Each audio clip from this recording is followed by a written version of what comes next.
Question discussion के इस series में आप सभी का स्वागत है। देखिए, हम लोग जो श्रीवास्तव क्लासेस में आपका सारा का सारा चैप्टर्स का डिस्कशन होगा, उसको आप दो पार्ट में डिवाइड करके हमेशा रखिएगा। एक पार्ट जिसमें आपको चैप्टर का कंसेप्ट दिया जाता है, जिसमें हम लोग ऑफलाइन मोड के ऊपर सामने सामने आप और हम होते हैं, और जिसमें क्वेश्चन का डिस्कशन, उसका कंसेप्ट और आपका बहुत सारा तरह का जो भी हमारा चैप्टर से रिलेटेड थ्योरीज है, कंसेप्ट है, उन सब के ऊपर हम लोग बात करते हैं। तो पूरा का पूरा बैचेस जो है वो पहले इसी तरीके से चलता था केवल। तो आपके पास जितना भी बैचेस अभी आपके सामने चल रहा है, अगर मान के चलो तो पहले बैच इतना ही चलता था। लेकिन अब हमारे पास इन सब टेक्नोलॉजी का सहारा है, तो हम लोग आपका थोड़ा समय ज्यादा लेंगे और न्यूमेरिकल पे आपके ग्रिप को और स्ट्रॉन्ग करने के लिए इस तरह के क्लास में आपको लेके आए हैं।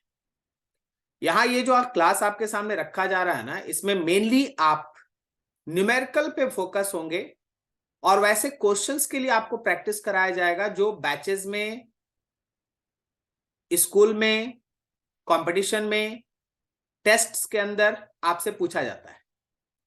पहले इन सब क्वेश्चंस को स्टूडेंट्स को होमवर्क दे दिया जाता था कि हाँ भाई आप घर से करके आइए। कोई स्टूडेंट उसमें किया, कोई स्टूडेंट नहीं किया। लेकिन इन सब चीज पे बिकॉज अभी हम लोग टेक्नोलॉजी का कुछ सहारा मिलता है हम लोगों को, और थोड़ा टाइम भी हम लोग है ना इसमें एक एडजस्ट करके चल पाते हैं।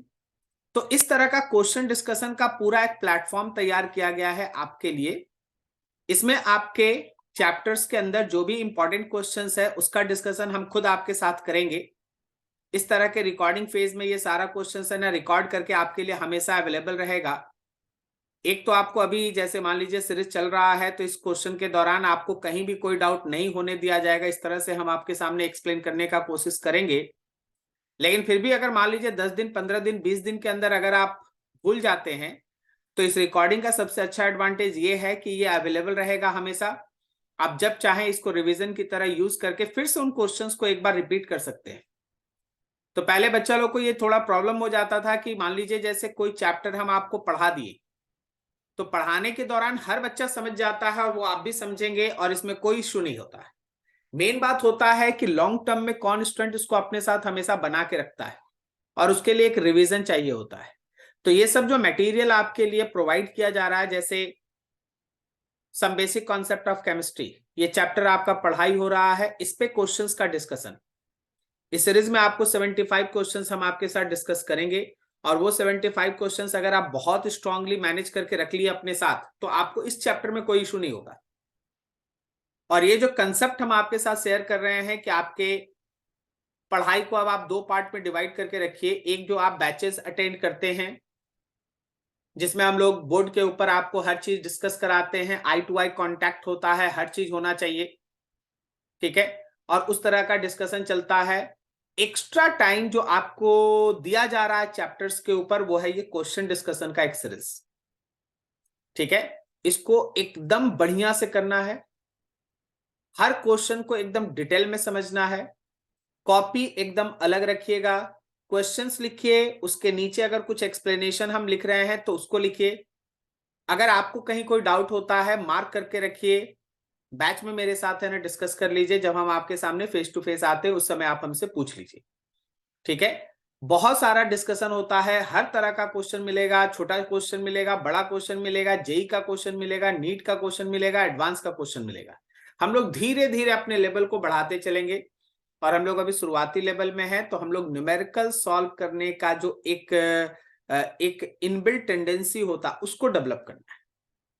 न्यूमेरिकल्स सॉल्व कैसे करते हैं, क्वेश्चंस को हैंडल कैसे करते हैं, इस टेम्परमेंट को है ना बनाना है, ठीक है। चलो बहुत बढ़िया, यहीं से हम लोग है ना क्वेश्चन डिस्कशन का पहला chapter some basic concept of chemistry start करते हैं। देखो तुम्हारे पास पहला क्वेश्चन में लिखा, which of the following is not described in Charak साहित्य। देखो हमारा आयुर्वेद जो है ना वो बहुत इनरिच है, उसके अंदर आज से हजारों हजार साल पहले से बहुत सारा केमिकल सब्सटेंस जो आज हम लोग है ना केमिकल रिएक्शन के थ्रू ऑब्टेन करते हैं, उनके बारे में बहुत पहले से डिस्कशन है। जो चरक साहित्य है ना उसके अंदर सल्फ्यूरिक एसिड का प्रिपरेशन, नाइट्रिक ऑक्साइड का प्रिपरेशन, और जो कॉपर, टीन और जिंक दिया हुआ उनके ऑक्साइड का प्रिपरेशन होता है। तो पहला वाला दिया गया है एकदम ये होता है, लेकिन आपसे क्वेश्चन में पूछा है नॉट डिस्क्राइब्ड। सेकंड पढ़ते हैं, use of various part of plants for the preparation of अस्वस। अस्वस का फॉर्मेशन है ना, बिल्कुल ये चरक साहित्य के अंदर एक्सप्लेन है। एक्चुअली होता क्या है ना कि इसमें प्लांट्स का जो वेरियस काइंड ऑफ पोर्शंस होता है उसको यूज किया जाता है, उसको फर्मेंटेट करके है ना अलग अलग तरह का लिक्विड सॉल्यूशन बनाया जाता है। तो इसका भी डिस्क्रिप्शन आपको चरक साहित्य के अंदर मिलता है। Preparation of perfumes and cosmetics, ये नहीं होता, ये एक्चुअली है ना बृहत साहित्य के अंदर होता है, चरक साहित्य में नहीं होता। बृहत साहित्य के अंदर है ना परफ्यूम्स और कॉस्मेटिक्स का प्रिपरेशन होता है। और ये सब आपको कहां मिलेगा, ये एकदम प्योर थ्योरी है। या तो आप लोअर क्लास में पढ़े होंगे, अगर आप लोअर क्लास में नहीं पढ़े हैं तो जो आपका टेक्स्ट बुक है उसको शुरुआत में इंट्रोडक्टरी जो पार्ट होता है उसको पढ़िए, वहां आपको मिल जाएगा। तो preparation of perfumes and cosmetic ये है ना चरक साहित्य के अंदर नहीं आता। आगे है यूज ऑफ भस्मास of metals for treatment of element, बिल्कुल सही है। भस्मास बोला जाए तो जो भी हमारा एलिमेंट्स होता है ना, जब उसको एक्सेस ऑफ ऑक्सीजन में अगर आप बर्न कर देते हो तो जो ऑब्टेन्ड होता है, हम लोग तो अभी बोलते हैं कि ऑक्साइड्स ऑब्टेन्ड होता है, लेकिन उसको है ना भस्मास कहा जाता है। ठीक है, तो उसका भी पूरा का पूरा डिस्क्रिप्शन चरक साहित्य के अंदर दिया हुआ है। तो ये आपको एक्चुअली ये डिस्क्राइब कर रहा था ना कि साइंस जितना डेवलपमेंट आपको अभी दिख रहा है, हम लोग मेनली सोचते हैं कि वेस्टर्न कल्चर से साइंस का डेवलपमेंट हम लोग के तक पहुंचा है, ऐसा नहीं है। हमारे वेद के अंदर, हमारे साहित्य के अंदर, इन सब के अंदर, आयुर्वेद के अंदर इनरिचमेंट ऑफ पावर है इस साइंस को डेवलप करने में, रसायन विज्ञान, ठीक है ना, ये सब हमारे साहित्य के अंदर बहुत अच्छे तरीके से है ना डिस्क्राइब्ड है। ठीक है, बस आपको एक इंट्रोडक्शन दिया गया। थोड़ा आगे बढ़ते हैं।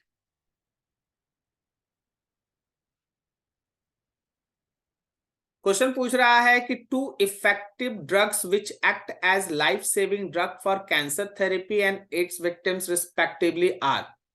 देखो इसमें सीधा आपको बुक से पढ़ के इसको याद रखना चाहिए, और ये क्वेश्चन आ चुका है या आ सकता है, जो आ चुका है वो आ भी सकता है। ठीक है, इसको ध्यान रखिएगा। टैक्सोल एंड एजीटी, ठीक है, एजेटी जो है और टैक्सोल ये दोनों है ना कैंसर और एड्स के विक्टिम के लिए है ना लाइफ सेविंग मेडिसिन की तरह काम करता है। आगे बढ़ो। क्वेश्चन नंबर 3, लिखा matter can be classified as mixture of pure substances, this can be further sub divide as shown. देखो मैटर है उसका दो क्लासिफिकेशन है, एक है मिक्सचर और एक है pure substance. Mixture homogeneous mixture लिख दिया और ए लिख दिया। आपको पता है होमोजीनियस मिक्सचर के साथ एक और तरह का मिक्सचर होता है, this is called heterogeneous. Homogeneous and heterogeneous mixture. और प्योर सब्सटेंस में कंपाउंड लिख दिया तो दूसरा बच गया, वो कौन है, एलिमेंट्स। तो आपको ऐसा ऑप्शन चुनना है जिसमें ए हेट्रोजीनियस और बी एलिमेंट हो, दैट बी ऑप्शन है ना। देखो बी ऑप्शन में ए हेट्रोजीनियस मिक्सचर और बी एलिमेंट्स लिखा हुआ है। यही सब आपको सिखाना है कि क्वेश्चंस कैसे रहेगा और आपको आंसर कैसे देना है। ठीक है, थोड़ा आगे बढ़िए, अभी तो बस स्टार्ट है। Question number 4, any quantitative observation, any quantitative observations or measurement is represented by A followed by B in which it is measured, A and B are, कोई भी मेजरमेंट रख लो। जैसे मान लो किसी बॉडी के लेंथ को आप मेजर कर रहे हैं, तो लेंथ को आप कैसे लिखेंगे, 10 मीटर लिखेंगे। अगर आप किसी बॉडी के मास को मेजर कर रहे हैं तो मास को आप लिखिएगा 6 kg। अगर आप मान लीजिए कहीं किसी बॉडी के बॉडी पे लगने वाले फोर्स को मेजर कर रहे हैं तो फोर्स को आप लिख सकते हैं जैसे 12 न्यूटन। इन सब में आपको क्या दिख रहा है, पहले एक न्यूमेरिकल डिजिट दिखाई देता है और फिर उसके बाद उसका यूनिट दिखाई देता है। देखो जैसे ये न्यूमेरिकल है, ये न्यूमेरिकल वैल्यू है, और उसके बाद देखो जैसे यहाँ का मीटर, मास के अंदर का केजी, फोर्स के अंदर का न्यूटन, ये उसका यूनिट है। तो ध्यान से देखो, ए कोई नंबर होगा, देखो ए और बी के फॉर्म में लिखना है। तो ए कोई नंबर होगा और बी उसका यूनिट होगा, सही है ना? ए कोई नंबर होगा और बी उसका यूनिट होगा, so C option is there, C option रहेगा। समझ में आ रहा है? तो ऐसे चीज चलता है, ए एंड बी रिस्पेक्टिवली, ए कोई नंबर होगा और बी उसका यूनिट होगा। क्वेश्चन नंबर 5 लिखा, अ measured temperature on Fahrenheit scale is 200, what will B this reading be on Celsius scale? आपको सेल्सियस, फ़ारेनहाइट और केल्विन इन तीनों में रिलेशन आना चाहिए। देखिए वैसे तो आप रिलेशन जानते होंगे, लेकिन हम आपको कुछ है ना अब 11th के कंसेप्ट से लिख रहे हैं। हमेशा याद रखना, temperature in degree centigrade -0 degree centigrade divided by 100 degree -0 degree centigrade will be equals to temperature in Fahrenheit minus Fahrenheit के लिए 32 होता है माई, नीचे होगा 212 -32, और अगर केल्विन लोगे तो temperature in kelvin scale -273 by 373 -273, ये हमेशा बराबर होता है। अब आपको लग रहा होगा कि ये लिख क्या रहे हैं, हम एक्चुअली लिख रहे हैं कि भाई आप टेम्परेचर किसी भी स्केल में ले लीजिए, एनी स्केल, कोई भी स्केल में आप टेम्परेचर ले लीजिए, temperature in any scale minus उसमें एक टर्म होता है जिसको हम लोग कहते हैं lower fixed point. Lower fixed point, lower fixed point का मतलब होता है जहां आइस बनता है, उसको आइस पॉइंट भी कहते हैं,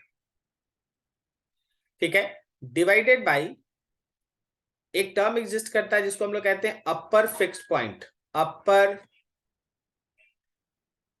फिक्स्ड पॉइंट। अपर फिक्स्ड पॉइंट को हम लोग स्टीम पॉइंट भी कहते हैं, स्टीम पॉइंट जहां भाप बनता है, और फिर से इसमें से माइनस होता है लोअर फिक्स्ड पॉइंट, और ये हमेशा रेशियो कांस्टेंट होता है।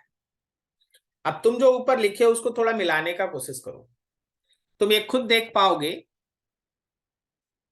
तुम ये खुद देख पाओगे कि जब हम डिग्री सेंटीग्रेड में रीडिंग लेंगे, रुको थोड़ा पेन का कलर बदल दे, आपको दिखेगा फिर। अगर हम लोग डिग्री सेंटीग्रेड में कोई रीडिंग लेते हैं तो उसमें से आइस पॉइंट माइनस करेंगे, नीचे steam point minus ice point करेंगे।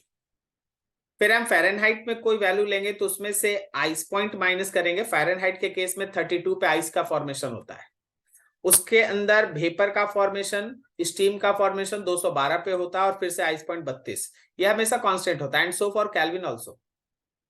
तो आप जब भी कोई टेम्परेचर का कन्वर्शन करते हैं ना, आप भी कुछ मेथड जानते होंगे, वो इसी से निकला हुआ चीज होता है, ठीक है? आप जरूर कुछ मेथड जानते होंगे, वो इसी से निकला हुआ चीज होता है। तो आप इसको इन शॉर्ट ऐसे भी लिख सकते हैं, थोड़ा ऊपर वाले इक्वेशन को ही हम है ना शॉर्ट कर रहे हैं, ठीक है? देखो, temperature in degree centigrade by 100 is equals to temperature in Fahrenheit -32, और नीचे देखो 180 है ना?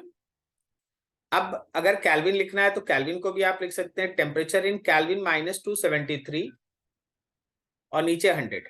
अब आपको इसमें से जिस भी कन्वर्सन के लिए न्यूमेरिकल में पोर्शन चाहिए उसको यूज कर लीजिए। जैसे हमारे क्वेश्चन में फ़ारेनहाइट दिया है, डिग्री सेंटीग्रेड पूछा है, तो अगर फ़ारेनहाइट और डिग्री सेंटीग्रेड के बीच हमको रिलेशन चाहिए तो बस हम इतना ही यूज करेंगे, इसी को यूज करेंगे, यूज फॉर दिस क्वेश्चन।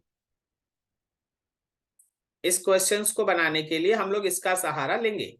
तो सर इसका सहारा लेके कैसे न्यूमेरिकल बना सकते हैं? देखिए कंसेप्ट आपको मिल गया कि क्या होता है। अब आइए न्यूमेरिकल्स इसका कैसे बना।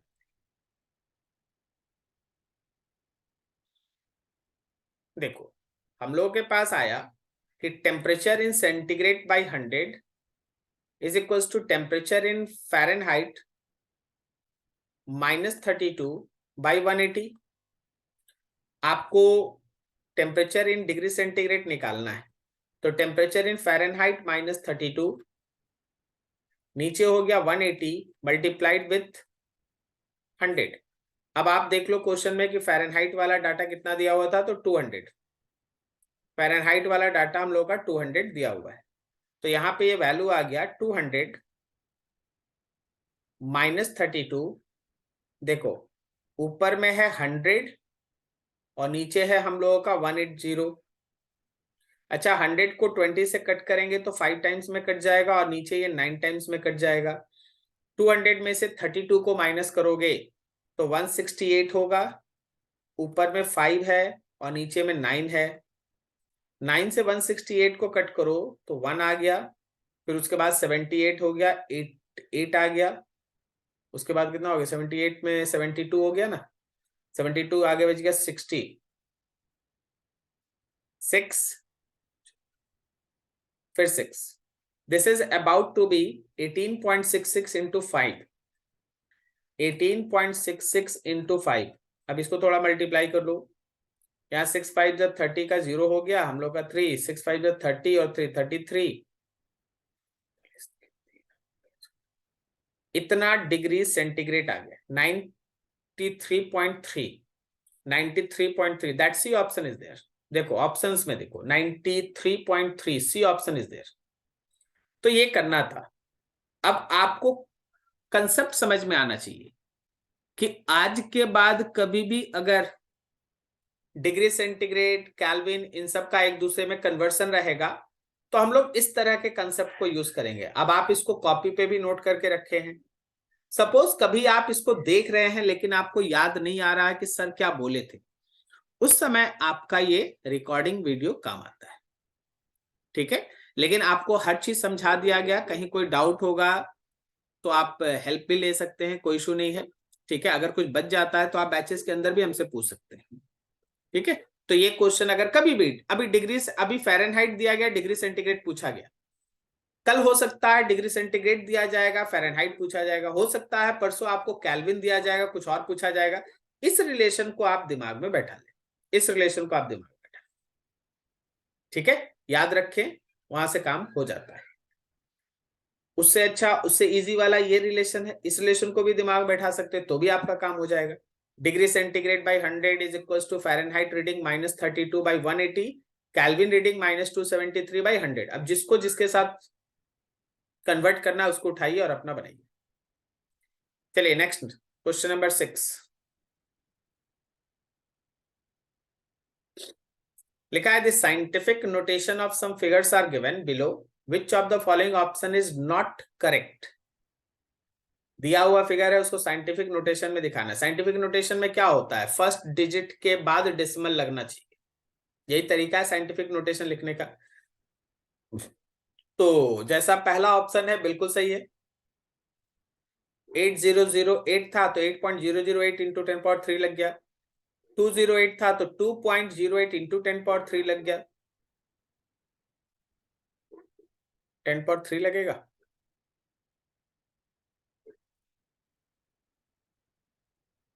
यहाँ तो ये गलत दिख रहा है ना, 208। अच्छा इस पे थोड़ा वेट करते हैं, यहाँ 10² होना चाहिए, दिस शुड बी 2.08 इंटू 10⁻² होना चाहिए, ठीक है। चलो अगला देखो, 5.0 इंटू 10³ ये सी सही है।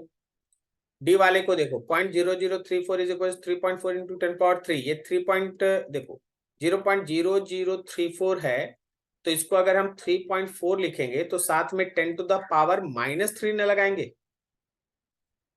तो मेरे पास दो ऑप्शन गलत है, एक बी वाला गलत है और एक डी वाला गलत है। बी भी गलत है, वहां 10⁻² होना चाहिए, ठीक है, और डी भी गलत है, 10⁻³ होना चाहिए, यहाँ 3 दिया हुआ है। तो यहाँ पे दो ऑप्शन है जो गलत है, साइंटिफिक नोटेशन में कन्वर्सन वहां गलत है, साइंटिफिक नोटेशन। चलिए आगे देखते हैं। तुम्हारे पास लिखा हुआ है द एडिशन ऑफ नंबर, दो नंबर को ऐड करना है और सब्सट्रैक्शन ऑफ नंबर, इस नंबर को सब्सट्रैक्ट करना है और उनको हम लोगों को साइंटिफिक नोटेशन में बताना है। साइंटिफिक नोटेशन के अंदर आपको उसका आंसर देना है। साइंटिफिक नोटेशन और सिग्निफिकेंट फिगर्स दो अलग चीजें, ठीक है। साइंटिफिक नोटेशन और सिग्निफिकेंट फिगर्स ये थोड़ा सोच समझ के आपको लिखना पड़ता है। हाँ, साइंटिफिक नोटेशन में जितना ज्यादा एक्यूरेट आंसर दोगे उतना सही होता है, और सिग्निफिकेंट फिगर्स कुछ रूल्स के हिसाब से चलता है, वो भी आपको धीरे धीरे बताया जाएगा। लेकिन अभी आपके पास है साइंटिफिक नोटेशन, एक्यूरेट आंसर दीजिए। तो चलिए पहला काम करते हैं, एडिशन वाला। 6.65 इंटू 10⁻⁴ को ऐड करना है 8.95 इंटू 10 टू द पावर 3 के साथ। हम जैसे लिख रहे हैं वैसे समझो। क्या हम इसको 6.65 into 10 to the power 4 plus 0.895 into 10 to the power 4 लिख सकते हैं? दोनों में 10 टू द पावर 4 हो गया, दोनों में 10 टू द पावर 4 हो गया। अब आप इसको ऐड कीजिए तो भाई यहाँ 5 हो गया, 9 और 5 14 का 4 हो गया, 8 6 कितना हो गया 14 और एक 15 का 5 हम, और फिर यहाँ 6 become 7 into 10 to the power 4। तो मेरा आंसर हुआ 7.545 into 10 to the power 4। 7.545 into 10 to the power 4 हमको केवल ए में दिखाई दे रहा है। ए ऑप्शन में तुम देखो यहाँ पे लिखा हुआ है। चलो सब्सट्रैक्शन वाला भी कर लेते हैं। सब्सट्रैक्शन में 2.5 इंटू 10 टू द पावर -2 है, इसमें से माइनस करना है 4.8 इंटू 10 टू द पावर -3 को। क्या हम लोग इसको ऐसे लिख सकते हैं? 2.5 इंटू 10 टू द पावर -2 और 4.8 को हम लिखते हैं 0.48 इंटू 10 टू द पावर -2, ताकि मेरा 10 टू द पावर -2 कॉमन निकल सके। ठीक है, इसको हम लोगों को माइनस करना है। यहाँ 0 है तो दैट कम्स टू बी 0.2। यहाँ पे हम लोग का 2 है और साथ में यहाँ 10 टू द पावर -2 है, तो ये आपका आंसर हुआ। तो तुम गौर करो, यहाँ ए ऑप्शन बिल्कुल साइंटिफिक नोटेशन के हिसाब से एकदम अप्रोप्रिएट दिया हुआ है, एकदम सही दिया हुआ है। ठीक है, तो आपको समझना पड़ता है, यहाँ साइंटिफिक नोटेशन का कंसेप्ट है। पहला डेसिमल, पहला डिजिट्स के बाद डेसिमल लगना चाहिए, और उसके बाद आपको ये 10th पावर को थोड़ा हैंडल करने आना चाहिए। जैसे यहाँ पे हम लोग 10 टू द पावर 3 को जब 10 टू द पावर 4 में बदले तो कैसे ये डेसिमल यहाँ पे बदला है। ठीक है, ये आपको आना चाहिए। अगर कुछ ऐसा है तो आपको समय पे कन्वर्ट करने आना चाहिए। कुछ डाउट होगा तो दिमाग स्थिर करके इसको अच्छे से नोट करो, समझो। ठीक है, देखिए अगर वीडियो कहीं आपको बहुत तेजी से निकलता हुआ दिखाई दे तो वहां पॉज करके चीज को समझ ले, बिना समझे आगे नहीं बढ़े। क्योंकि हर देखिए, आप पहला क्वेश्चन देखे चरक साहित्य पे था, दूसरा क्वेश्चन एक डाटा था, अब धीरे धीरे आप है ना कैलकुलेशन में इन्वॉल्व होते जा रहे हैं। तो पिछला समझिएगा, अगला अच्छे से आएगा। ठीक है, चलो आगे बढ़ते हैं।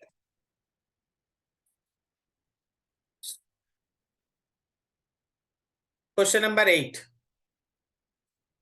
लिखा है,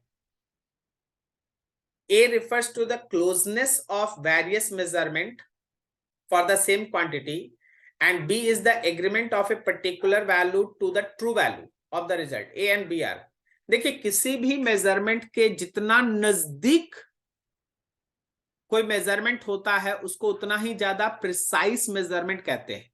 तो ए अगर रेफर करता है क्लोजनेस ऑफ वेरियस मेजरमेंट, बहुत सारा मेजरमेंट है, सब एक दूसरे के बहुत नजदीक है, मतलब वो मेजरमेंट बहुत ज्यादा प्रिसाइज है, और एक को हम लोग प्रिसिशन इन मेजरमेंट कहते हैं, एक को हम लोग प्रिसिशन इन मेजरमेंट कहते हैं।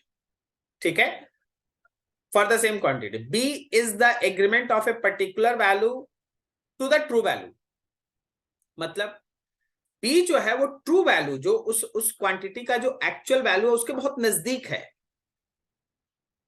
अभी हम आपसे बोलेंगे कि देखो मेरे हाथ में जो ये पेन है इसके मास को गेस करो, तो कोई स्टूडेंट इसके मास को गेस करेगा 100 ग्राम, कोई स्टूडेंट इसके मास को गेस करेगा 98 ग्राम, कोई इसके मास को गेस करेगा सपोज 110 ग्राम, लेकिन हम बोल रहे हैं कि इसका मास 103 ग्राम है, 103 ग्राम। इसका मतलब जो 100 ग्राम बोला था उसका आंसर सबसे नजदीक है, सही ना। 110 ग्राम वाला भी दूर है, 98 ग्राम वाला भी दूर है, लेकिन जो 100 ग्राम बोला उसका आंसर सबसे नजदीक है। तो याद रखना, जो 100 ग्राम स्टूडेंट बोला है उसका आंसर ज्यादा एक्यूरेट है। समझ पाए? प्रिसिशन का मतलब फिर क्या होता है सर, इसी तरह समझा दीजिए। अगर हम बोलेंगे कि देखो जी इसका जो मास है वो बताओ, अब इसमें से 3 स्टूडेंट बोला कि सर इसका मास है 98 ग्राम, कोई बोला 98.25 ग्राम और कोई बोला कि 104 ग्राम। अब 98 ग्राम और 98.25 gram, they are very close readings, they are very close readings, so they are very precise measurement, वो बहुत प्रिसाइज मेजरमेंट। तो ए डिस्कस करता है, ए जो लिखा हुआ है closeness of the various measurements, A बताता है प्रिसिशन को, जितना क्लोज मेजरमेंट होगा उतना ज्यादा प्रिसाइज है।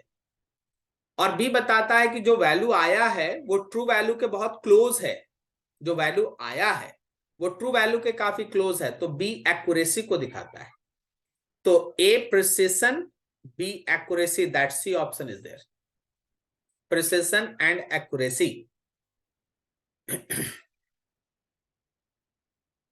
चलिए उसी कंसेप्ट पे ये क्वेश्चन है और ये तुम्हारे पास बेहतरीन क्वेश्चन है, जरा ध्यान से देखना, ठीक है। यहीं पे तुमको समझ में आएगा प्रिसिशन और एक्यूरेसी का एक्चुअल यहां डाटा दिया हुआ है, लिखा है given that the true value for a result of, देखो एक्चुअल वैल्यू है 2.00 ग्राम दे दिया। 3 student A B C takes 2 measurements and report the result. 3 student A B C था, वो अपना मेजरमेंट किया 2 बार और अपना रिजल्ट पेश किया। Data to illustrate precision and accuracy as given below, कहां दिया हुआ स्टूडेंट 1 का ए का रीडिंग 1 और 2 और उसका एवरेज वैल्यू, 1 और 2 का रीडिंग उसका एवरेज वैल्यू, ठीक है।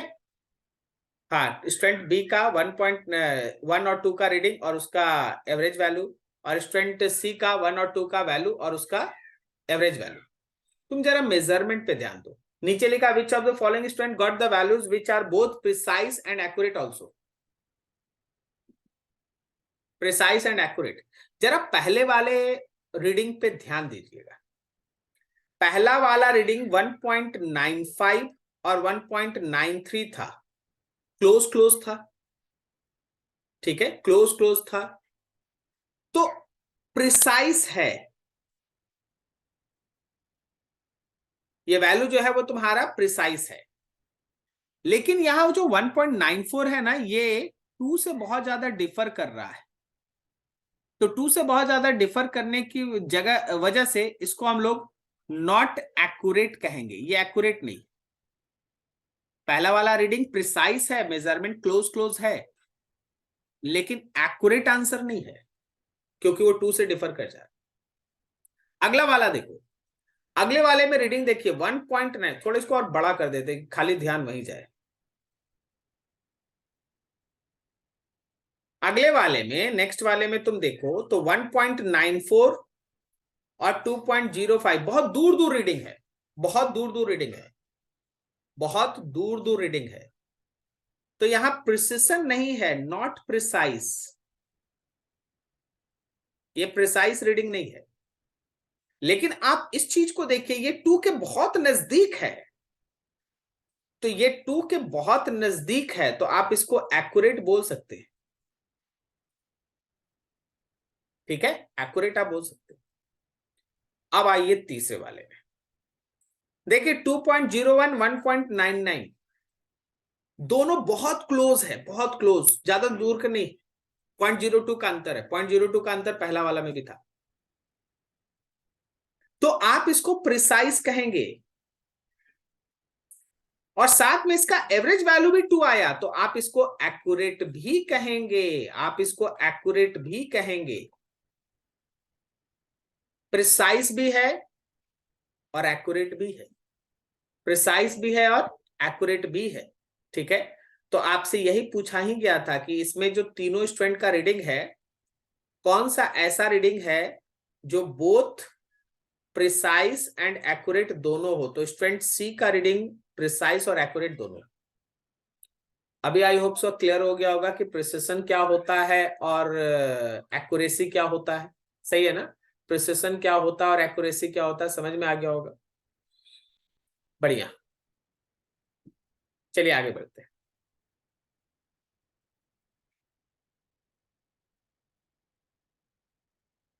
क्वेश्चन नंबर 10 लिखा है 18.72 gram of substance x occupies 1.81 centimetre cube what will B its density measured in correct significant figure. अब ये सिग्निफिकेंट फिगर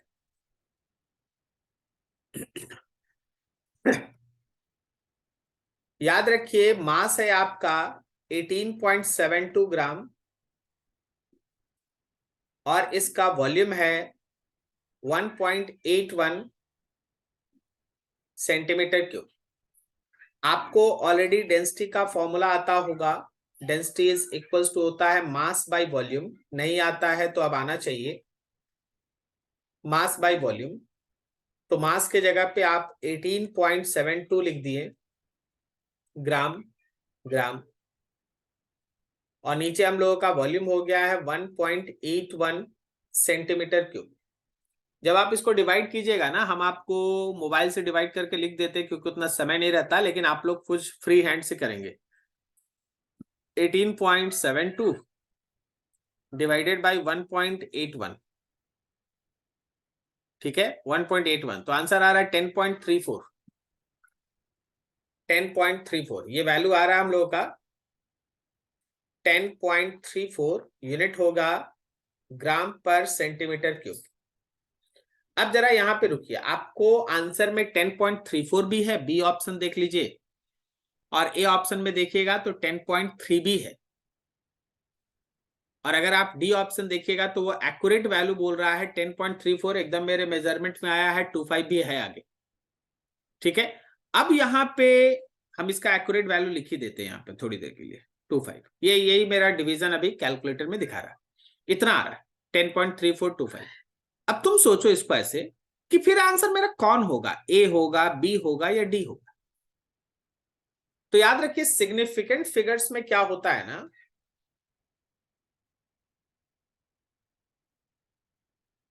सिग्निफिकेंट फिगर्स का ये रूल है, सिग्निफिकेंट फिगर्स का ये रूल है कि अगर हम दो या दो से अधिक नंबर्स को मल्टीप्लाई या डिवाइड करते हैं, मल्टीप्लाई या डिवाइड करते हैं, तो फाइनल रिजल्ट में उतना ही नंबर ऑफ सिग्निफिकेंट डिजिट्स आना चाहिए, फाइनल रिजल्ट में उतना ही नंबर ऑफ सिग्निफिकेंट डिजिट आना चाहिए जितना कि किसी के पास लिस्ट नंबर है, list number of significant digit है। अब देखो इस मास में देखोगे ना तो 4 सिग्निफिकेंट डिजिट्स है, और इस वॉल्यूम में देखेगा तो 3 सिग्निफिकेंट डिजिट्स है। मतलब सिग्निफिकेंट कंसेप्ट से तुम्हारे फाइनल आंसर में 3 सिग्निफिकेंट डिजिट होना चाहिए। अब आपको क्या करना पड़ेगा ना कि जो आपका एक्यूरेट आंसर आया है, जैसे आपका एक्यूरेट आंसर आया है 10.3425, इसमें अभी अगर देखोगे तो सिग्निफिकेंट डिजिट्स का नंबर 6 है। आपको इसको राउंड ऑफ करके 3 सिग्निफिकेंट डिजिट तक लाना है, फाइनल आंसर में 3 सिग्निफिकेंट डिजिट होना चाहिए। आपको इसको राउंड ऑफ करके 3 सिग्निफिकेंट डिजिट तक लाना है। तो चलिए 10.34 अगर 5 को राउंड ऑफ करना पड़ता है तो पीछे वाला नंबर देखना होता है, अगर पीछे वाला नंबर इवन है तो जैसे है वैसे छोड़ दो, तो ये 2 ही रह जाएगा। अब इसके पास 5 सिग्निफिकेंट डिजिट है, 5। थोड़ा और आगे बढ़ो, इसको फिर हम लोग 10.34 लिख सकते हैं, क्योंकि 2 का राउंड ऑफ में पीछे वाले पे कुछ होगा नहीं, 2 जैसे है उसको हटा दीजिए, सिग्निफिकेंट डिजिट 4 है। अब आप इसको राउंड ऑफ कीजिएगा तो 10.34 होगा, 3 होगा केवल, और इसके अंदर सिग्निफिकेंट डिजिट 3 है, and this is the answer. ये आपका फाइनल आंसर है। अब आप यहां से यही सोच रहे होंगे कि सर सबसे ज्यादा एक्यूरेट तो मेरा पहला वाला है, क्योंकि उसमें तो हम लोगों ने डेसिमल के 4 डिजिट तक एकदम एक्यूरेटली आंसर दे रहे हैं। हम यही तो बता रहे हैं कि अब आपको नए पैटर्न को स्टडी करना है कि आंसर कैसे लिखना है। अगर आपसे सिग्निफिकेंट डिजिट्स में पूछ लिया तो सिग्निफिकेंट डिजिट्स के रूल से आपको आंसर लाना है, सिग्निफिकेंट डिजिट्स के रूल से आपको आंसर लाना है। और सिग्निफिकेंट डिजिट्स का रूल कहता है कि अगर आपका नंबर मल्टीप्लाई या डिवाइड होता है तो फाइनल आंसर में उतना ही नंबर ऑफ सिग्निफिकेंट डिजिट होना चाहिए जितना कि किसी लिस्ट के पास है। तो मेरे मास में मेरा पहला जो मल्टीप्लाइंग क्वांटिटी डिवीजन वाला क्वांटिटी था उसमें 4 सिग्निफिकेंट डिजिट था, और वॉल्यूम में 3 सिग्निफिकेंट डिजिट था। तो जब हम डेंसिटी निकालेंगे मास बाय वॉल्यूम करके डिवाइड करके, तो उसमें 3 ही सिग्निफिकेंट डिजिट होना चाहिए, ठीक है। ये कंसेप्ट चलता है। कहीं कहीं इसको वायलेट करके कुछ आंसर दिया रहता है, हम उस पर कुछ नहीं बोलना चाहेंगे, जो रूल है वो रूल है। चलिए आगे।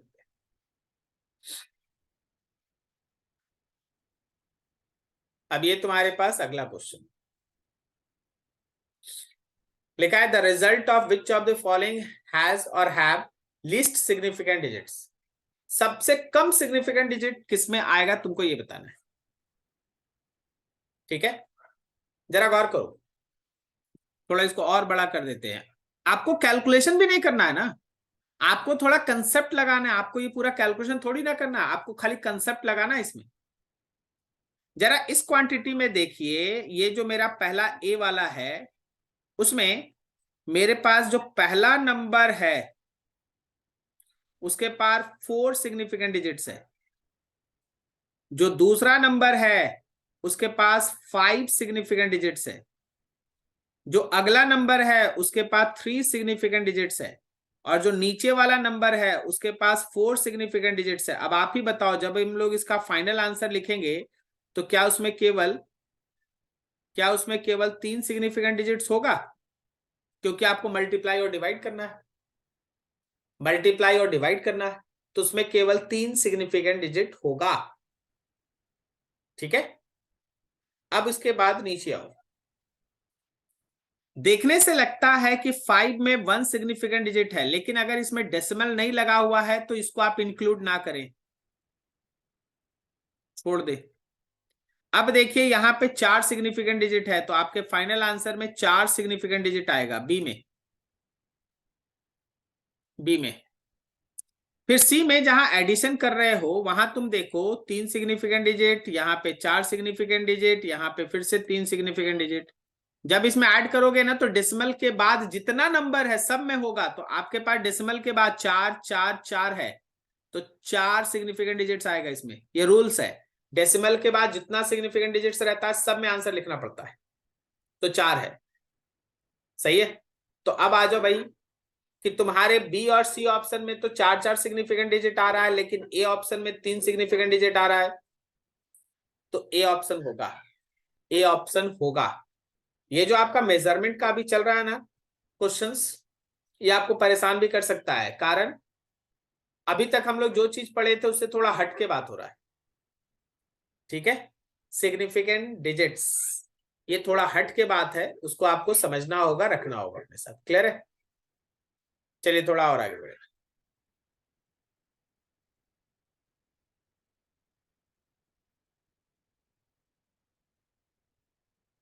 क्वेश्चन नंबर 12 लिखा है, द यूनिट जूल पर pascal is equivalent with.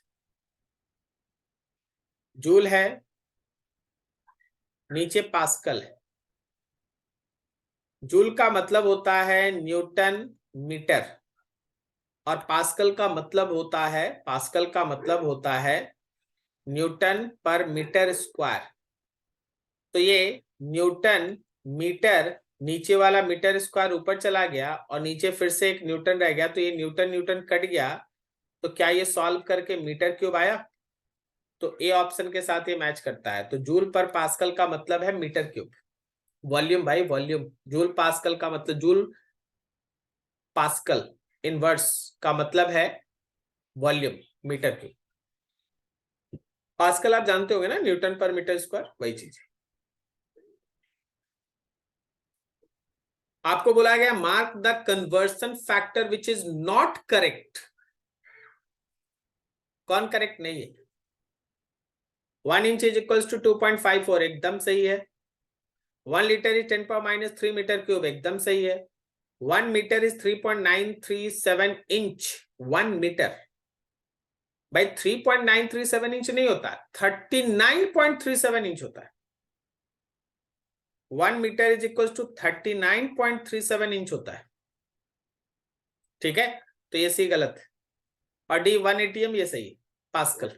1 ATM is equal to 1.01325 into 10⁵ pascal. एकदम रट के बैठ जाइए, ये सब काम आता है। तो सी ऑप्शन इज रॉन्ग, ये रॉन्ग है।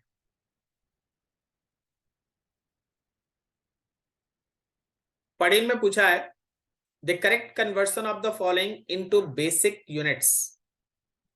आपको हर चीज को हम यहाँ पे धीरे धीरे लिखते चल रहे हैं, समझते जाइए। पहला है हमारे पास 28.7 पीएम का मतलब होता है पिकोमीटर। पीएम का मतलब होता है पिकोमीटर, मतलब ये लिखा हुआ है 28.7 पिकोमीटर, और पिकोमीटर का मतलब होता है 10 टू द पावर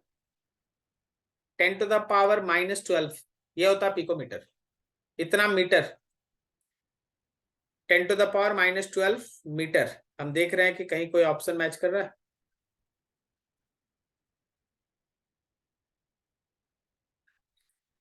$2.87, क्या हम इसको ऐसे लिख सकते हैं? 2.87 into 10 to the power -11 metre, क्योंकि हमको हर ऑप्शन में 2.87 दिख रहा है। ये देखो यहाँ पे दिख रहा है, बी में दिख रहा है, और सी में भी दिख रहा है, डी में भी दिख रहा है। तो 2.87 इंटू 10 पावर -11 मीटर पहला। दूसरा पकड़ो 15.15 माइक्रो सेकेंड। 15.15, ये जो आपके म्यू सिंबल दिया हुआ है ना, इसको माइक्रो कहते हैं। 15.15 लिखा हुआ वो माइक्रो सेकेंड। माइक्रो का मतलब होता है 10 टू द पावर -6 सेकेंड्स। अब आप अगर इसको साइंटिफिक नोटेशन में लिखेंगे तो 1.515 into 10 to the power -5 seconds, scientific notation में ये लिखा जाएगा। फिर अगला क्या है हम लोग के पास? 25365 milligram, 25365 milligrams, 25365 milligrams, mg milligram. तो दिस इज 25365 मिलीग्राम। मिलीग्राम मतलब हो गया 10 टू द पावर -3 ग्राम। लेकिन सारे ऑप्शंस में हम केजी देख रहे हैं, सारे ऑप्शंस में हम केजी देख रहे हैं। तो जब आप ग्राम को केजी में फर्दर कन्वर्ट करते हैं ना, पहले से इतना ग्राम था, ग्राम को केजी में कन्वर्ट करने के लिए 10 टू द पावर -3 से और मल्टीप्लाई होगा। तो इसका मतलब हो गया 25365 into 10 to the power -6 KG.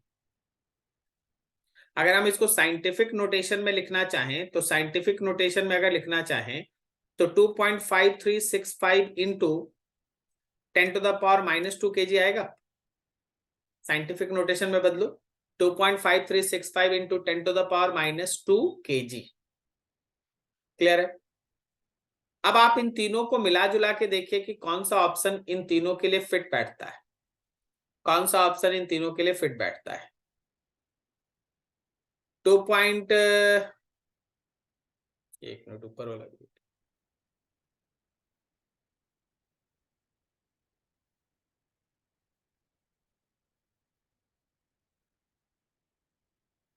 2.87 10 power -11, 1.515 into 10 power -5 and 2.5365 10 power -2। देखो बी ऑप्शन, बी ऑप्शन पे सब कोई फोकस करो।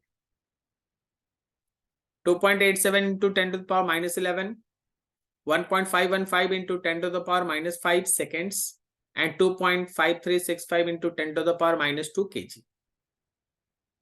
ठीक है, ये चीज। आगे बढ़ो।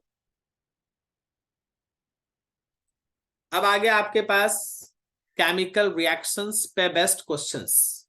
इसके पहले जो आपके पास क्वेश्चंस था वो मेजरमेंट था, वो आप खुद से भी पढ़ सकते हैं, कहीं कोई इशू नहीं।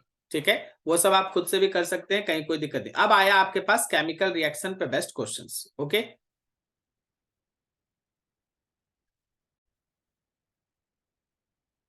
तो इस क्वेश्चन में लिखा है 4.88 ग्राम of KClO3 when heated produce 1.92 gram of O2 and 2.96 gram of KCl. Which law is illustrated by the above experiment? देखिए, सबसे पहले तो आप उस केमिकल रिएक्शन को सीखिए। देखिए, इस सेक्शन में बहुत सारा केमिकल रिएक्शन आने वाला है। आपका काम है कि जो केमिकल रिएक्शन आप पहले से जानते होंगे वो तो बहुत अच्छा है, अगर आपके सामने नया केमिकल रिएक्शन आएगा तो उसको याद करते जाइएगा, क्योंकि वो आगे आपको बहुत बार काम आने वाला है। तो जब आप इसको डिकम्पोज करते हैं ना तो KCl और O2 बनता है। यहाँ पे हीट का सिंबल रहता है, हीट के इफेक्ट में ये टूटता है, कोई भी क्लोरेट्स इस तरह से। तो क्वेश्चन का कहना है कि देखो शुरुआत में t इक्वल्स टू 0 टाइम पे 4.88 ग्राम KClO3 था। उस समय KCl और ऑक्सीजन बिल्कुल नहीं था, ठीक है। जब ये रिएक्शन कंप्लीट हो गया, कंप्लीट वाले को हम इनफाइनाइट टाइम देते हैं, तो KClO3 पूरी तरह से कंज्यूम हो जाएगा, खत्म हो जाएगा। और उस समय बोला 1.92 ग्राम ऑक्सीजन बना है और 2.96 ग्राम KCl बना है। आप पता है इन दोनों को ऐड कीजिए, क्या ये दोनों का एडिशन फिर से 4.88 आ रहा है? इसका मतलब ये है कि रिएक्शन के स्टार्ट होते समय जो रिएक्टेंट का मास था, रिएक्शन के खत्म होने के बाद जो प्रोडक्ट बना है उसका मास भी सेम है। This is in accordance with law of conservation of मास। यह हमारे लॉ ऑफ कंजर्वेशन ऑफ मास को दिखाता है कि किसी भी केमिकल रिएक्शन में मास हमेशा कंजर्व होता है। रिएक्टेंट का मास घटेगा जितना, प्रोडक्ट का मास बनेगा उतना। वर्ड है मास। मास का कंजर्वेशन बोल रहे हैं, मोल का कंजर्वेशन, वॉल्यूम का कंजर्वेशन, ये सब काम नहीं आता। मास कंजर्व होता है। 4.88 ग्राम शुरुआत में मास था, तो किसी भी इंस्टेंट पे अगर तुम बात करोगे ना तो इस रिएक्शन का टोटल मास 4.88 ग्राम ही होगा। कोई भी केमिकल रिएक्शन में mass is always remains conserve. इसका मतलब बिल्कुल नहीं है कि नंबर ऑफ मोल्स कंजर्व होगा या वॉल्यूम कंजर्व होगा, मास कंजर्व होता है, ठीक है, ध्यान रखना, मास कंजर्व होता है। चलो, तो ये था according to law of conservation of mass. Next question पे आइए। लिखा है if 6.3 gram of NaHCO3 are added to 15 gram of CH3COH। पहले एक रिएक्शन लिख देते हैं। CH3COOH प्लस NaHCO3, एरो आगे पढ़ते हैं। The residue is found to weigh 18 gram, what will be the mass of CO2 release in the reaction. जो हमारे पास बनता वो होता CH3COONA और साथ में हम लोगों का बचेगा CO2। चलो ऐसा मान लेते हैं, ठीक है। बाकी आगे बैलेंस वैलेंस करना ये तुम लोगों का काम है, उसको बैलेंस से कोई मतलब नहीं है बैलेंस, क्योंकि जब क्वेश्चन मास पे रहे ना तो यहाँ बैलेंसिंग का कोई, simple law of conservation of mass लगाइए, law of conservation of mass लगाइए। देखिए t इक्वल्स टू 0 टाइम पे NaHCO3 6.3 ग्राम है और उस समय जो हमारा एसिटिक एसिड है वो 15.0 ग्राम है। उस समय कोई प्रोडक्ट नहीं होगा, लेकिन जब ये रिएक्शन कंप्लीट हो गया होगा तो ये दोनों पूरी तरह से कंज्यूम हो चुका होगा। क्वेश्चन का लिखना है residue is found to be 18 gram. Residue बोलो तो ये पहला वाला, ये 18 ग्राम है और तुमसे पूछा कि ये CO2 कितना बना है ये बताओ, what will be the mass of CO2 release. तो एक बात तो तय है ना, अभी हम लोग पढ़े ना कि जितना रिएक्टेंट्स का टोटल मास होगा प्रोडक्ट का टोटल मास भी वही होगा। तो आप इसको ऐसे मान सकते हैं कि 15.0 gram plus 6.3 gram and that will be equals to 18.0 gram और प्लस जो भी हमको मास CO2 का निकालना है। तो 15 और 6 21 आ गया, 21.3 आ गया and that will be equals to 18 plus mass of CO2 आ गया। तो यहां से हम लोग 21.3 में से इस 18 को माइनस कर लिए, this is mass of CO2 और ये वैल्यू आ गया हम लोग का 3.3। Therefore mass of CO2 will be equals to 3.3 gram. Simple conservation of mass पे न्यूमेरिकल्स है, ये कंजर्वेशन ऑफ मास का न्यूमेरिकल था 3.3 gram, that B option is there. तो धीरे धीरे आप न्यूमेरिकल में, अभी आपको दो न्यूमेरिकल जो कराया गया that is in accordance with conservation of mass. Reactant का मास और प्रोडक्ट का मास हमेशा बराबर होगा। किसी भी कंटेनर के अंदर मास कभी बढ़ता या घटता नहीं है, मास हमेशा कंजर्व होता है। तो अगर रिएक्टेंट पूरी तरह से कंज्यूम हो जाएगा तो इसमें जितना मास था, जैसे यहाँ पे 21.3 ग्राम था, वो प्रोडक्ट के 21.3 ग्राम मास में कन्वर्ट हो जाएगा। ठीक है, आगे आइए।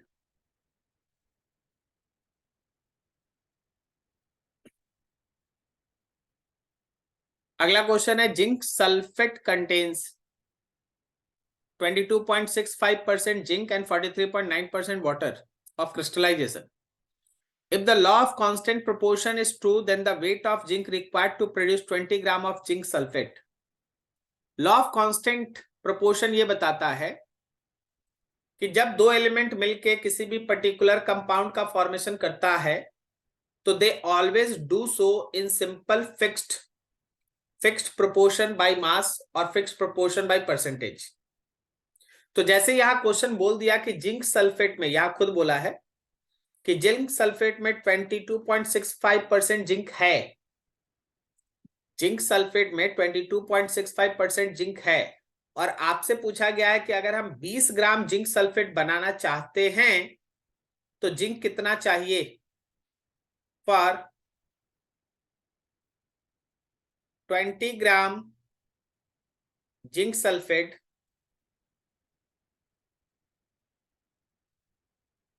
Amount of zinc required is 20 gram का 22.65%। ठीक है, तो that mass of zinc comes to be 20 का 22.65% बोलो। तो 20 से ये 100 कट गया 5 बार में, 5 से इधर कट रहा है 4.5 या 6 नहीं होगा,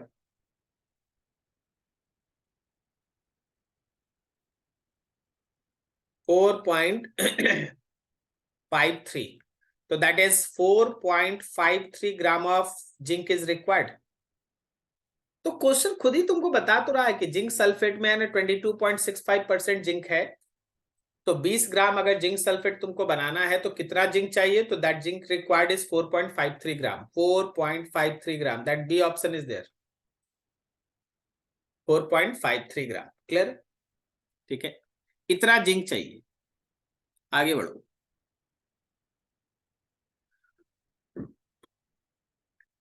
लिखा है the pair which illustrate the law of multiple proportion. Multiple proportion में क्या होता है कि एक एलिमेंट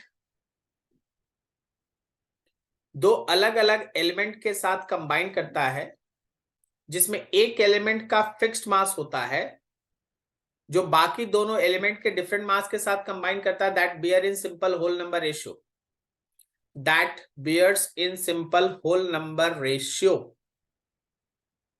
ठीक है, आप अगर ध्यान से देखेंगे तो यहां आपके पास CuCl2 है और CuSO4 है। यहां पे आपका कॉपर का 63.5 ग्राम क्लोरीन के 71 ग्राम के साथ कंबाइंड है, और यहां के कॉपर के 63.5 ग्राम के साथ सल्फेट 96 ग्राम कंबाइंड है। तो कॉपर के फिक्स्ड मास के साथ 63.5 ग्राम के साथ क्लोरीन और सल्फेट का जो मास कंबाइंड है उसका रेशियो है 71:96। That is simple whole number ratio. ये simple whole number ratio,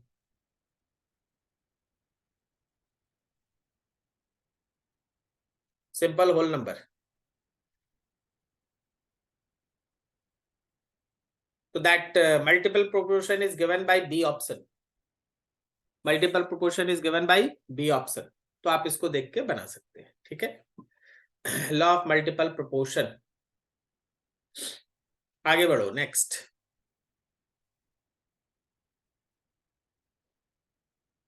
19. Which of the following statement illustrate the law of multiple proportion? फिर से law of multiple proportion. चलो यहां तो सब पढ़ना पड़ेगा, एक एक करके चलना होगा. ए में लिखा है 3.47 gram of BaCl2 react with 2.36 gram of Na2SO4 to give 3.88 gram BaSO4 and 1.9. This is according to law of conservation of mass. तुम जरा गौर करो, यहां देखो 3.47 है. देखो हम थोड़ा इसको और रिएक्शन वाइज भी ले चलते हैं. BaCl2 रिएक्ट करेगा Na2SO4 के साथ, BaCl2 रिएक्ट करेगा Na2SO4 के साथ, और आपके सामने ये बना के दिखाएगा BaSO4 और साथ में NaCl. तो क्वेश्चन तुमको बोलता है कि देखो भाई, जीरो टाइम पे 3.47 ग्राम BaCl2 था, 2.36 ग्राम Na2SO4 था. उस समय ये दोनों नहीं होगा, और जब t equals to infinite time हुआ तो ये दोनों खत्म हो गया. BaSO4 बना है 3.88 ग्राम और NaCl बना है 1.95 gram. And the very interesting fact, you can check that कि इन दोनों का सम और इन दोनों का सम दोनों बराबर आएगा. तो this is according to law of conservation of mass. Conservation of mass पे बेस्ट है पहला. सेकंड आ जाओ. Hydrogen sulphide contain 5.89% hydrogen, water contain 11.1% hydrogen and sulfur dioxide contain 50% oxygen. यहाँ 3 एलिमेंट है. ये वाला बी ऑप्शन हम दिखाना चाहते हैं, बी ऑप्शन को थोड़ा एक्सप्लेन करना चाहते हैं बी ऑप्शन के लिए. हाँ, यहाँ 3 एलिमेंट है, एक है हाइड्रोजन, एक है ऑक्सीजन और एक है सल्फर. हाइड्रोजन और ऑक्सीजन आपस में मिला H2O बन गया, ऑक्सीजन और सल्फर आपस में मिला SO2 बन गया, और हाइड्रोजन और सल्फर आपस में मिला हाइड्रोजन सल्फाइड बन गया, H2S बन गया. ठीक है. अच्छा, ऐसा ट्रायंगल आप किस लॉ में पढ़े? This is law of reciprocal proportion. This is law of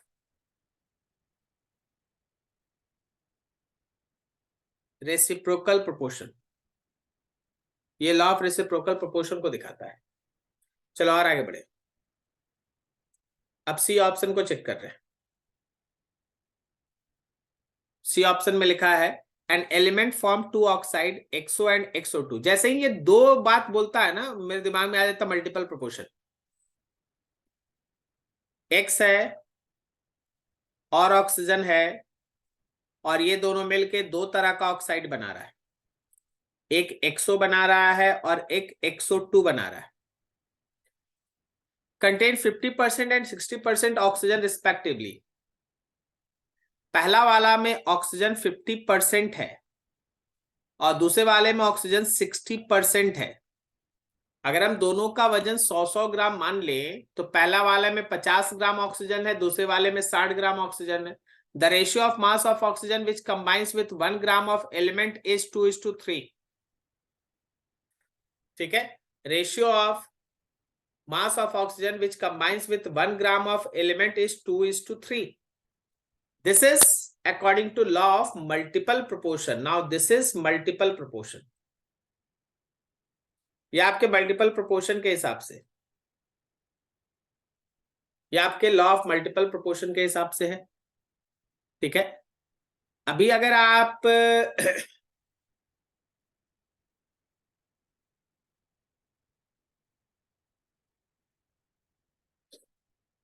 concept इस तरह से चल रहा है. ठीक है. मल्टीपल प्रोपोर्शन लास्ट वाला हम पढ़ रहे थे एक्चुअली, वो कौन सा लॉ के हिसाब से है. तो 20 ml ammonia gives 10 volume N2 and 30 volume hydrogen at constant temperature. This is according to law of Avogadro's law. Avogadro's law के हिसाब से, जिसमें आपको बोला गया था कि जब आपका गैस एक दूसरे के साथ मिक्स करेगा to form a compound, they always do so in simple whole number volume ratio. तो 20 ml ammonia gives 10 volume nitrogen. थोड़ा उल्टा है रिएक्शन, उल्टा है मतलब, चलो उल्टा वाला ही रिएक्शन हम लिख दे. पहले हम अमोनिया बना रहे थे, लेकिन यहां बोल रहा है कि अमोनिया टूटता है, अमोनिया टूट रहा है तो नाइट्रोजन और हाइड्रोजन आएगा। तो बोला है कि इसका अगर हम लोग 20 ml लेंगे तो नाइट्रोजन 10 वॉल्यूम मिलेगा और हाइड्रोजन 30 वॉल्यूम मिलेगा। बोलो एकदम सही है।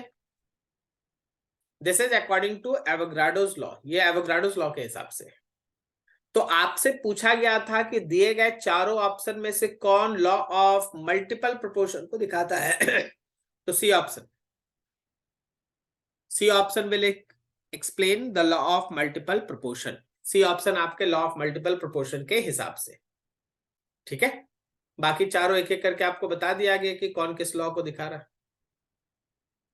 चलिए 20 नंबर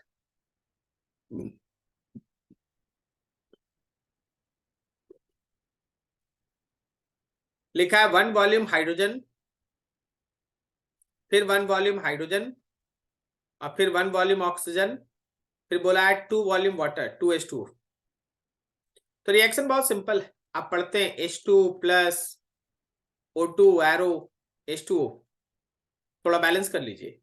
हाइड्रोजन में 2 लगेगा, पानी में भी 2 लगेगा, तो इसका मतलब अगर 2 वॉल्यूम हम लोग हाइड्रोजन का लें तो 1 वॉल्यूम ऑक्सीजन मिलता है और तब जाके 2 वॉल्यूम हम लोग का वाटर बनता है। यही क्वेश्चन में भी लिखा है, यही आपको फिगर में भी दिखाया जा रहा है। क्वेश्चन आगे पूछ रहा है आपसे कि अगर हम लोग हाइड्रोजन का 100 ml लेंगे तो ऑक्सीजन का कितना ml लगेगा। देखिए 2 वॉल्यूम के साथ हाइड्रोजन, 2 वॉल्यूम हाइड्रोजन के साथ 1 वॉल्यूम ऑक्सीजन लग रहा है, तो अगर हम लोग हाइड्रोजन का 100 ml लेंगे तो उसका आधा लगेगा, आधा बोलो तो 50 ml ऑक्सीजन लगेगा।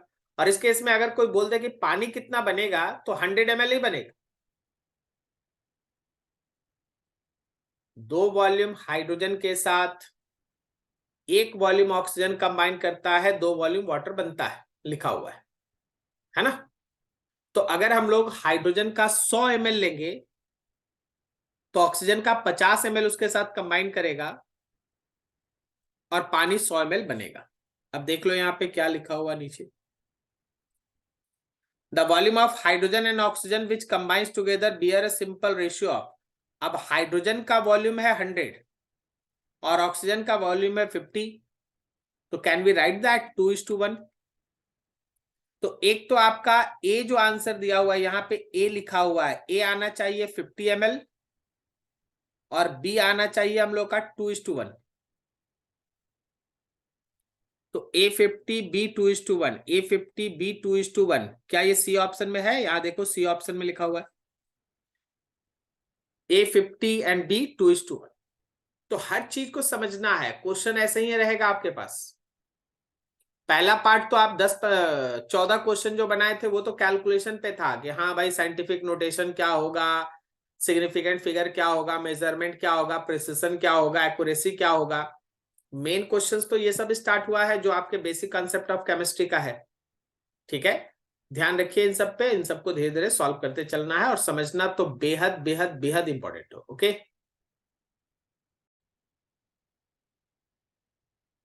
चलो नेक्स्ट क्वेश्चन में आगे बढ़ते हैं।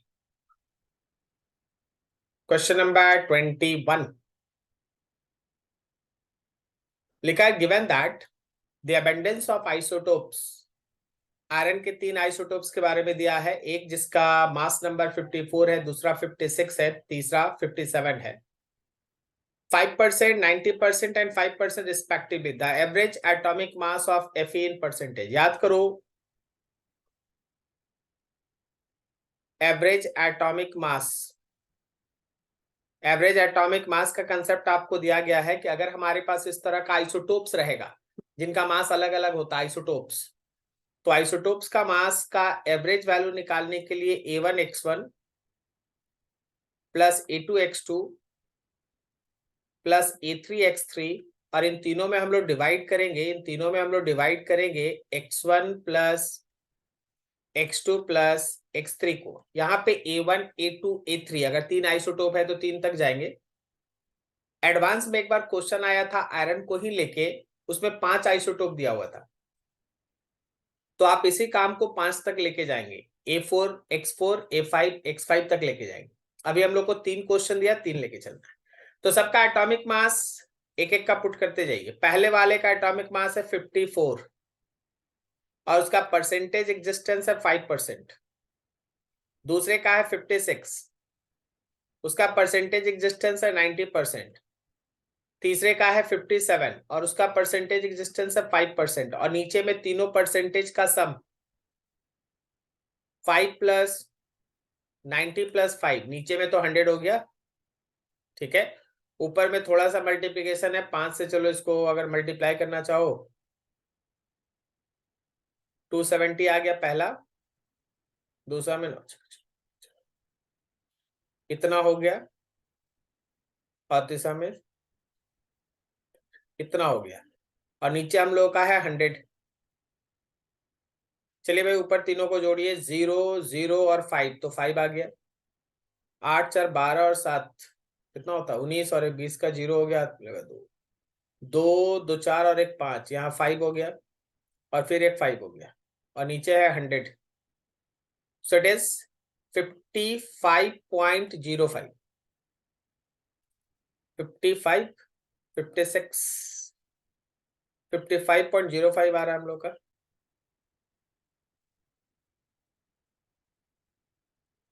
लेकिन 55.05 तो किसी में नहीं है, 56.05 है। एडिशन गलत हो गया, 5 यहाँ,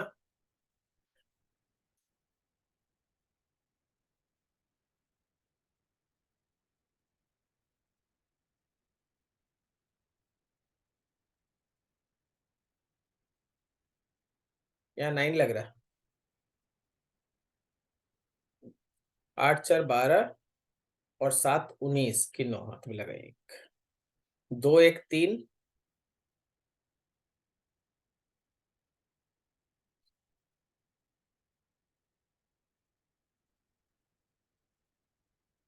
कैलकुलेट करना होगा। या मल्टीप्लीकेशन ठीक किया ना, क्योंकि कोई ऑप्शन नहीं मैच कर रहा। Just a minute.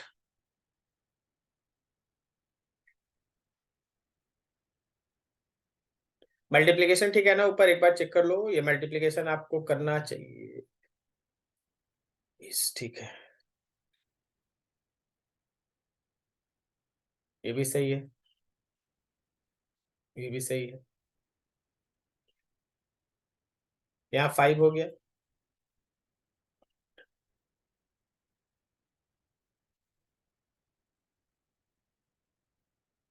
5 हो गया, यहाँ 9 हो गया, 1 आया, 2 और 1 एक 3 और 1 4 आ रहा है, 4 आया।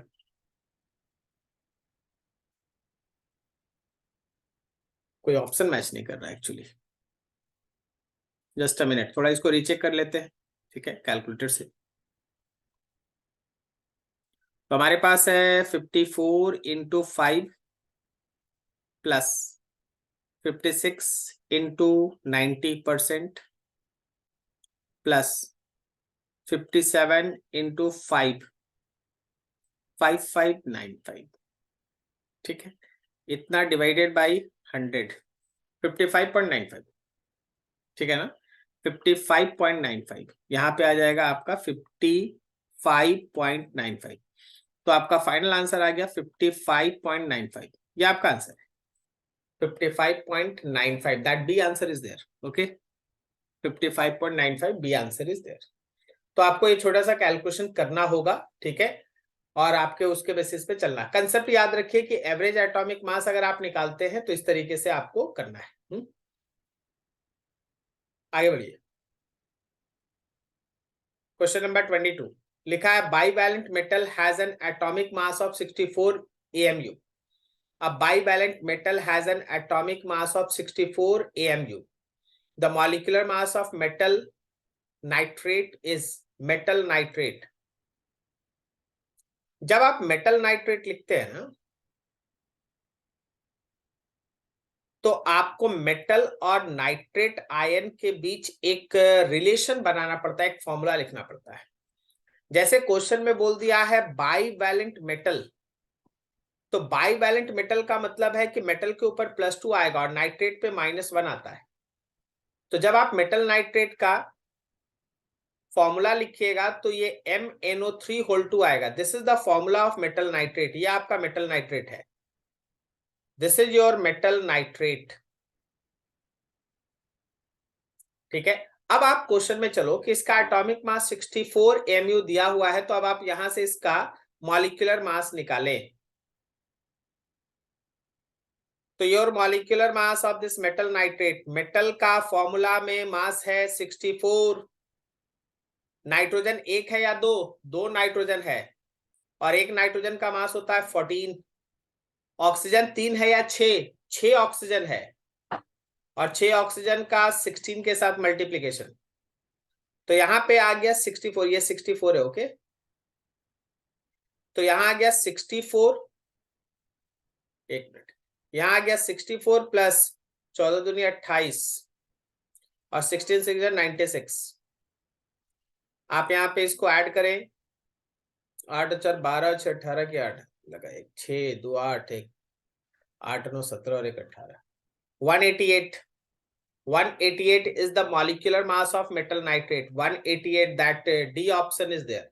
188, that D option is there. Okay, तो आपको चलना है, ऐसे कैलकुलेशन करना है। सबसे पहले तो इस क्वेश्चन को समझिए। जब क्वेश्चन में बोला बाई वैलेंट मेटल, तो हम तैयार हो गए कि मेटल पे +2 चार्ज लेना है। मेटल पे +2, नाइट्रेट पे -1 होता है, दोनों को मिला के मेटल नाइट्रेट लिखे तो उसका फॉर्मूला आ गया MnO3 आप लोग ये पढ़े होंगे क्रिस क्रॉस, कि ये वाला जो चार्ज है वो इसके नीचे जाएगा, ये वाला जो चार्ज है वो इधर आएगा। आप पढ़े हैं ना ऐसा फॉर्मूला लिखना, मेटल नाइट्रेट तो लिखा गया और उसके बाद बस उस फॉर्मूला के बेसिस पे कैलकुलेशन किया गया। ठीक है, सामने आ गया ये। फिर उसी तरह का oxygen occurs in nature as a mixture of isotopes. 3 isotope है, ऑक्सीजन 16, ऑक्सीजन 17, ऑक्सीजन 18, और हर किसी के एटॉमिक मास का वैल्यू थोड़ा ज्यादा डेप्थ में दिया हुआ, 15.995, 16.999 एंड 17.999, और उनका रिलेटिव परसेंटेज ऑफ एबंडेंस भी दिया है। आपको उसका फिर से एवरेज एटॉमिक मास निकालना है। So this average atomic mass, 3 isotope है तो A1X1 plus A2X2 plus A3X3 और फिर तीनों में आप डिवाइड करोगे X1 plus X2 plus X3 को। थोड़ा ध्यान से देखते चलो। ऑक्सीजन का पहला आइसोटोप का मास है 16 और उसका परसेंटेज एग्जिस्टेंस, सॉरी जरा गौर कीजिए, मास आपको 16 नहीं लेना है। आप गौर से देखो, उसका पहला का मास आपको 15.995 AMU लेना है। तो फर्स्ट वाले का मास लेना 15.995 AMU और उसका परसेंटेज ऑफ एग्जिस्टेंस है 99.763, 99.763 परसेंटेज, प्लस दूसरे का मास आपको लेना है 16.999, 16.999 और उसका परसेंटेज एग्जिस्टेंस है 0.037, 0.037, प्लस तीसरे का मास लेना है 17.999 और उसका परसेंटेज एग्जिस्टेंस लेना है 0.2। नीचे में आप तीनों के परसेंटेज एग्जिस्टेंस का, नीचे में आप तीनों के परसेंटेज एग्जिस्टेंस का सम करेंगे। ऑब्वियसली नीचे में तीनों को सम कीजिएगा ना तो ये 100 के आसपास आ जाएगा, 100 ही आना चाहिए। 19.763 प्लस 0.037 और प्लस 0.2। अब आपको इसका कैलकुलेशन देखना होगा। ठीक है, कैलकुलेशन थोड़ा हम कर देते हैं आपके लिए। वैसे ये सब कैलकुलेशन आपको खुद से करना चाहिए क्योंकि फाइनली तो आप ही को करना है। 15.995 इंटू 99.765, यही है ना, 765। तो मेरा इतना प्लस करते हैं। अगला 16.999 इंटू 0.037, ठीक है, प्लस 17.999 इंटू 0.2, जितना आया उसमें हम लोगों को डिवाइड करना है, डिवाइडेड बाई 100, 15.9996 ऐसा करके आपका आंसर है। ये लगभग आपका आंसर है 15.9996, 15.9996 इतना वैल्यू आपका आ रहा है। 15.999 पहला आंसर होगा आपका, मोस्ट अप्रोप्रिएट आंसर है, फर्स्ट वाला आपके पास है, ठीक है। तो ये आपको इस तरीके से है ना कंसेप्ट लेके चलना। अच्छा, यहाँ जो यू यूज्ड है ना, that is for atomic mass unit, वो एटॉमिक मास यूनिट के लिए है, ठीक है ना। You stands for atomic mass unit. तो एवरेज एटॉमिक मास का कंसेप्ट आपको इस तरह से लेना है। जब कभी भी आइसोटोप्स रहेगा, और ये बहुत फेमस क्वेश्चन है, हर जगह पूछा जाता है, जब कभी भी आइसोटोप्स रहेगा ना, उनके अलग अलग तरह के मासेस का कुछ परसेंटेज दिया रहेगा, आपको उन सबको इस कंसेप्ट पे यूज करना है, average atomic mass find out करना है। चलो आगे बढ़ते हैं।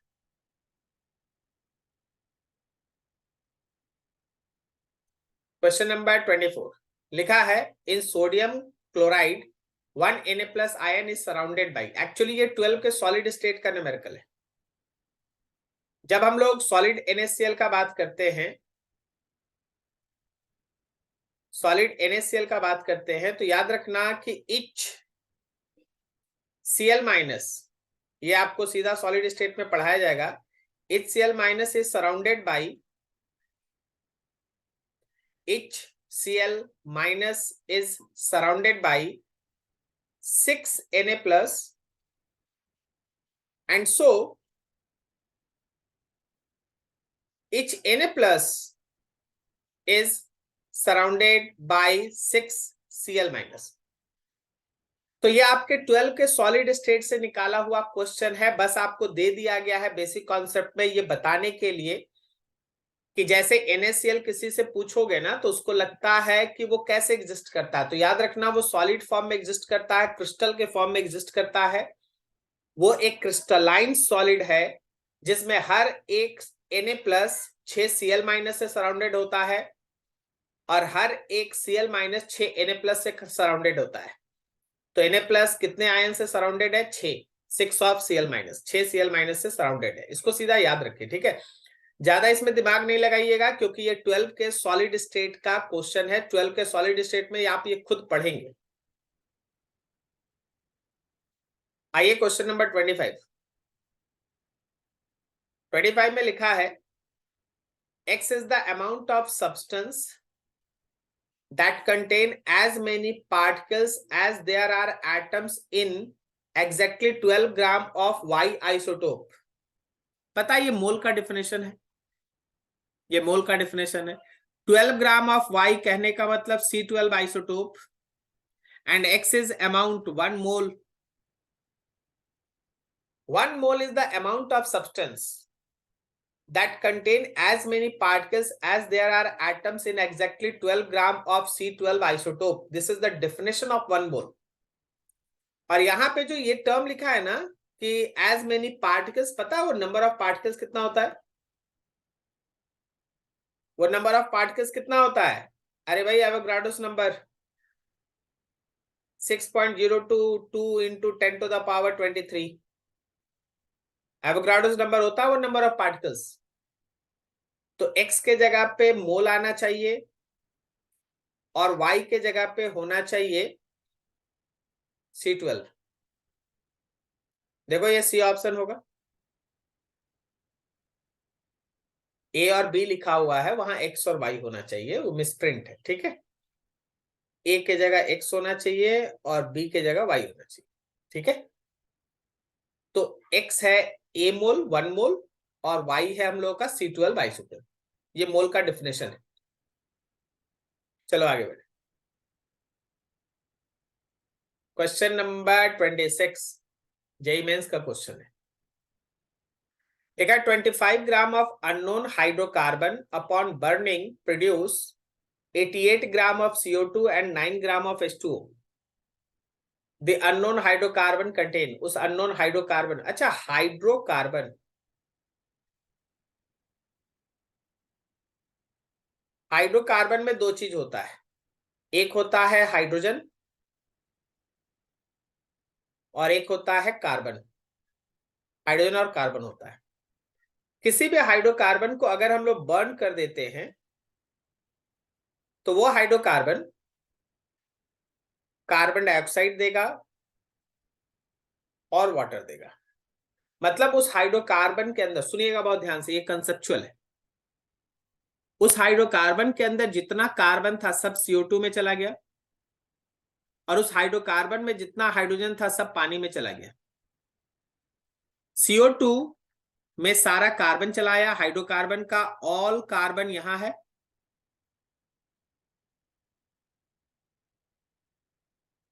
और इस हाइड्रोकार्बन का ऑल हाइड्रोजन यहां है। सारा हाइड्रोजन पानी में है और सारा कार्बन CO2 में है। अब आप CO2 का जो डाटा ऊपर लिखा है ना, 88 gram of CO2 and 9 gram of water, उसमें कार्बन का अमाउंट निकाले फॉर CO2। सबको ध्यान से देखिएगा, यूनिटरी मेथड। कार्बन का मोलर मास कितना होता है, सॉरी कार्बन नहीं बोल रहे यहाँ, CO2 का मोलर मास कितना होता है? तो कार्बन का 12 ग्राम और ऑक्सीजन का 16 इंटू 2, मतलब कुल मिला के 44 ग्राम होता है। अब हम जो लिख रहे हैं उसको ध्यान से समझिएगा। देखिए 44 ग्राम अगर आप CO2 का लेते हैं ना, तो इसके अंदर 12 ग्राम कार्बन होता है। अगर हम लोग 44 ग्राम CO2 लेंगे तो उसके अंदर 12 ग्राम कार्बन होगा। देयरफॉर अगर 1 ग्राम हम लोग CO2 लेंगे तो उसमें 12/44 ग्राम कार्बन होगा। 12/44 ग्राम कार्बन होगा। लेकिन आपको तो 88 ग्राम CO2 मिला है, लिखा हुआ है कि 88 ग्राम आपको CO2 मिला है, तो आखिर 88 ग्राम CO2 में कितना कार्बन है? तो 12/44 into 88, just a simple unitary method. तो यहां से 88 जो है 44 से 2 बार में कटा, तो ये हो गया 24 ग्राम कार्बन।